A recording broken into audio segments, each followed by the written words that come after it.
Salut à tous les motonautes et bienvenue en Italie dans la région de Milan pour tester le nouveau Yamaha X-Max 300. Nouveauté 2023 du blason d'Iwata qui reçoit essentiellement des évolutions cosmétiques, un petit peu technologiques. Cosmétiques parce que d'abord il y a la ligne qui change, qui devient un petit peu plus musclée, plus audacieuse avec un phare avant en forme de X qui n'est pas sans rappeler la concurrence Forza, soit dit en passant. On a des écopes latérales également qui ont été redessinées, des clignotants qui ont été remontés. Donc ça permet en fait d'éviter ce phénomène un peu de bajou sur le bas du scooter. Donc ça c'est très bien vu de la part de Yamaha. Yamaha qui le propose également en version standard et en version Tech Max. Ici c'est cette déclinaison plus haut de gamme qui se reconnaît notamment à sa selle en simili-cuir avec des inserts en aluminium également sur les marchepieds et surtout un écran connecté TFT couleur de 4,2 pouces qui peut afficher la navigation via l'application gratuite Garmin Motorize. Donc vous le voyez, des évolutions sensibles pour l'un de ces fleurons de la gamme scooter d'Iwata, en dessous donc du T-Max et au-dessus du X-Max 125.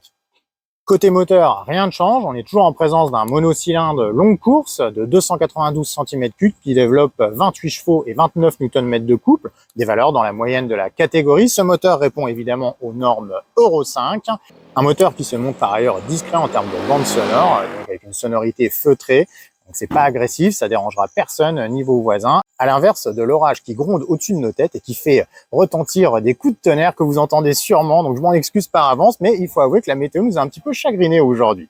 Bref, ce moteur prend place dans un châssis classique de type tubulaire acier, il est associé à une variation continue, un variateur autrement dit, et à une transmission finale par courroie crantée, bref que du très classique. Au niveau partici, je vous l'ai dit, pas d'évolution majeure sur ce X-Max, on a toujours une fourche télescopique non réglable à l'avant, des combinés amortisseurs à l'arrière, le tout avec quand même des débattements assez réduits, 110 à l'avant, 70 mm à l'arrière. Puisqu'on parle de dimension, sachez que les roues sont en 15 pouces devant, 14 derrière. Pourquoi 14 derrière? Tout simplement pour ménager de la place dans le coffre, puisque ce coffre de 43,7 litres permet d'accueillir 2 casques intégraux. On a fait l'essai avec mon modulable Schubert et le casque d'un collègue, c'est rentré. On essaie aussi avec 2 casques intégraux, c'est rentré. Une soute avec une solide capacité d'emport dont on déplore simplement l'absence d'éclairage et de moquette à l'intérieur pour éviter justement de rayer les casques. Puisqu'on parle aspect pratique, le X-Max 300 reçoit 2 vides-poches de série, dont un avec une prise USB. Celui de droite s'ouvre d'une simple pression, comme ceci, qui permet d'accéder à un logement où on peut mettre une bouteille d'eau de 50 centilitres. Toujours pratique. Ce vide-poche, en revanche, de ce côté n'est pas verrouillable, à l'inverse de celui de gauche où on peut donc mettre en sécurité son téléphone puisqu'il faut passer par le contacteur central pour pouvoir l'ouvrir. Le guidon qui se trouve par ailleurs élargi de 20 mm, soit l'équivalent de 1 cm de chaque côté, autant dire que c'est pas forcément perceptible. On trouve des leviers qui ne sont pas réglables en écartement, dommage. On trouve également de nouveaux commodos qui vont permettre de naviguer dans la nouvelle instrumentation qui se révèle très complète puisqu'elle est formée de 2 écrans, le TFT de 4,2 pouces dont je vous ai parlé, sur lequel on peut afficher la navigation, et au-dessus un écran LCD de 3 pouces sur lequel va s'afficher la vitesse, la jauge à essence. Donc ça permet d'avoir une double lecture assez pratique. Tout ça se prend en main assez facilement. En revanche, ce petit écran de 4 pouces TFT, quand on est en navigation GPS, c'est quand même un peu petit pour lire les instructions. Là, on a traversé le centre-ville de Milan et franchement, il fallait quand même se pencher vers l'avant pour bien tout distinguer. C'est pas le plus sécurisant, c'est pas le plus pratique. Yamaha sait mieux faire. On aura attendu quelque chose d'un petit peu plus grand à ce niveau. On a une bulle qui est réglable sur 2 hauteurs, sur 50 mm d'amplitude. En revanche, il faut des outils pour la régler. Là aussi, c'est un petit peu dommage, sachant que dans la concurrence de cette catégorie, on trouve même des pare-brises électriques. Alors, guidon en main, que donne ce nouveau X-Max 300 Tech Max? Eh bien, vous vous en doutez, on retrouve les fondamentaux du modèle précédent. Donc, une position détendue. On est bien assis sur la selle qui a été un petit peu amassée au niveau de l'arcade, sans rogner trop sur la capacité d'emport du coffre, afin de permettre de mieux poser les pieds. Je mesure 1,75 m. À l'arrêt, je pose 2 pointes au sol lorsque je suis complètement reculé, les lombaires confortablement logés là dans le dosseret. Donc j'ai les pieds comme ça sur les pointes. Si je m'avance vers l'avant de la selle, donc qui va en se rétrécissant forcément, eh bien là j'arrive à poser 2 pieds à plat. Donc c'est plutôt pas mal compte tenu du gabarit qui est quand même finalement assez généreux de ce 300 qui réussit justement à marier un équilibre réussi entre compacité et quand même des volumes suffisants pour apporter une bonne protection. Bonne protection puisque, parlons-en dès maintenant, cette bulle, donc réglable avec des outils, Elle vous protège jusqu'au niveau du front, donc on peut rouler avec un modulable mentonnière ouverte sans problème jusqu'à 110 km/h, à condition de baisser bien sûr l'écran solaire. Elle vous protège également les épaules, le buste, il n'y a pas de phénomène de turbulence. Elle est bien protégée également sur les parties basses du corps, donc à ce niveau, c'est un sans faute de la part de ce X-Max. Puisqu'on parle de la selle, je vous le disais, on est bien installé sur une selle donc qui a été redessinée, une selle qui apparaît quand même un petit peu ferme par manque de rembourrage. Donc ça, on a pu le percevoir au fil des kilomètres, puisqu'aujourd'hui, nous avons parcouru un peu plus de 150 km au guidon de cette nouveauté 2023. On a quand même senti voilà, que ça manquait un poil de rembourrage pour les portions les plus longues. Maintenant, pour faire du commuting, du scooter boulot-dodo, ça sera très largement suffisant. Au niveau du guidon, bon, je vous l'ai dit, il est un petit peu plus large, mais ça, évidemment, il faudra avoir les deux modèles sous la main pour s'en rendre compte. On a une position, vous voyez, assez détendue, les bras tendus, aucun problème à ce niveau-là. Le seul bémol ergonomique que Motonet a relevé, c'est lorsqu'on veut placer les pieds en position oblique. Je suis pas particulièrement grand, mais je manque de place pour tendre les jambes vers l'avant et pour être confortablement installé. Ce qui fait que finalement, on a les jambes là, et qui sont pas complètement dépliées, la pointe du pied qui est fléchie vers le haut. Bref, au final, c'est pas super confortable. J'avoue ne pas avoir beaucoup utilisé cette position et je lui ai préféré donc les pieds à l'aplomb comme ça et qui permet par ailleurs d'entourer un tunnel remarquablement étroit. Là, on sent bien qu'on est sur un 300 et non pas sur un maxi scoot de 500 voire 550 cm3 comme son grand frère T-Max. Allez, puisqu'on parle justement davantage de cette cylindrée intermédiaire par rapport à une plus grosse cylindrée, c'est évidemment en termes d'agilité, en termes de manœuvre à l'arrêt. Le scooter pèse 183 kg, en hausse de 3 kg tout de même par rapport au millésime précédent. Donc, ce qui fait qu'il est assez facile à déplacer moteur coupé, assez facile à parquer, à monter sur sa béquille centrale de série. Et il se révèle également très facile à placer en virage. Il y a vraiment un équilibre très réussi de la part de Yamaha entre justement de l'agilité, de la maniabilité, mais également de la stabilité. Parce que ce X-Max 300, c'est un rail. Là, on l'a éprouvé sur des routes passablement bosselées à haute vitesse. Il n'y a eu aucun phénomène de louvoiement, de décrochage. Le scooter vraiment est très bien campé sur ses trajectoires. Il distille beaucoup de confiance. C'est un scooter qui est très rassurant, justement très progressif sur sa mise sur l'angle. Scooter qui sait se montrer joueur également. C'est pour ça que je vous disais qu'il y a un équilibre subtil très réussi de la part de Yamaha en termes dynamiques.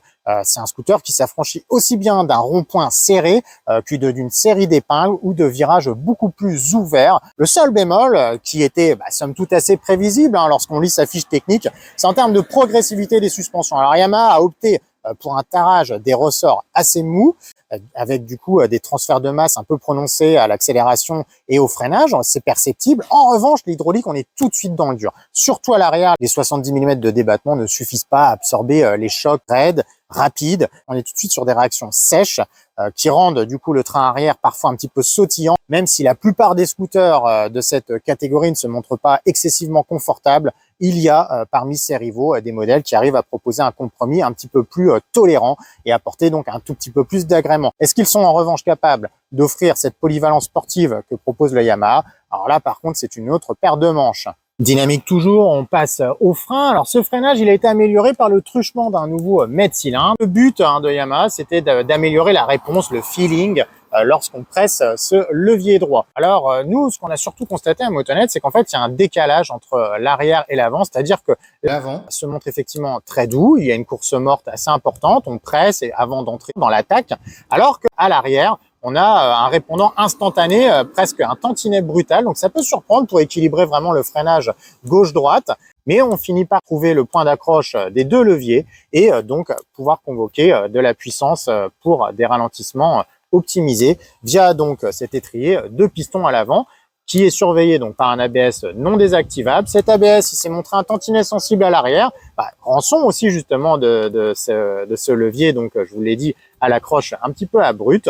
On termine sous la pluie, c'était prévisible, on en a eu sur la route et elle fait son retour. Donc pour aborder le chapitre moteur, vous entendez l'orage là qui gronde, on va falloir se dépêcher. Alors ce moteur, je vous l'ai dit, aucun changement, donc les habitués ne seront pas dépaysés. 28 chevaux, 29 Nm de couple. Alors c'est pas des chiffres extravagants et ça se traduit donc par des départs au feu qui ne sont pas canonesques, comme peuvent l'être ceux d'un maxi scooter de plus grosse cylindrée. On a également des relances à mi-régime qui, malgré l'architecture longue course du moteur, ne vont pas non plus vous étirer les bras. Cependant, Il y a quand même des accélérations convaincantes qui permettent de faire la pole position dans la plupart des cas au feu rouge, sauf si vous vous retrouvez à côté d'un T-Max ou d'un scooter électrique type CE04 de chez BMW. Là, ça va être beaucoup plus dur de lutter.